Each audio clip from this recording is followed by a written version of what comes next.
အင်္ဂလိပ်စာကျွမ်းကျင်တဲ့သူတွေက yet ကို speaking ပြောတဲ့အခါမှာအရန်သုံးကြပါတယ်။ဒါကြောင့်ဒီဗီဒီယိုမှာ yet ကို speaking ပြောရင်ဘယ်လိုသုံးရမလဲဆိုတာကိုပြောပြပေးသွားပါမယ်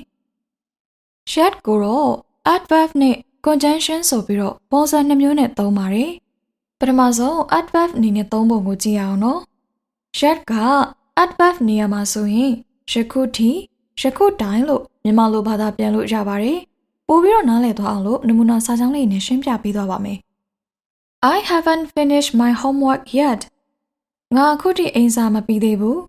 ။ She hasn't called me yet. သူငါ့ကိုအခုထိမခေါ်သေးဘူး။နောက်တစ်ခုက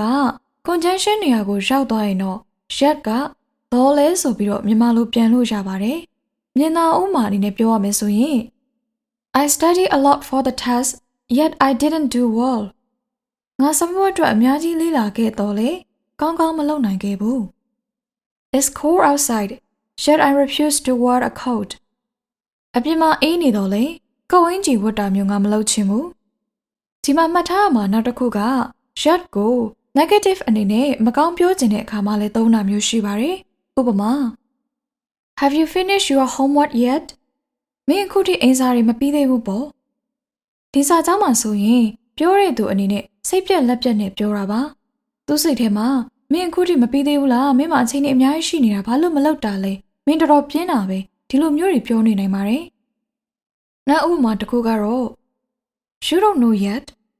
မင်းအခုထိမသိသေးဘူးလား။ဒီမှာဆိုရင်လေပြောတဲ့သူကစိတ်ပြက်နေပုံရပါတယ်။သူစိတ်ထဲမှာတော့မင်းဒါလေးတောင်အခုထိမသိသေးဘူးလားစိတ်ညစ်လိုက်တာမင်းတော်တော်တုံးတာပဲဒီလိုတွေပြောချင်တာဖြစ်နိုင်ပါတယ်။ဒါပေမဲ့ဒီလိုပုံစံမျိုးသုံးတာတော့နည်းနည်းတော့ရှားပါတယ်။အချိန်အများစုမှာတော့ yet ကို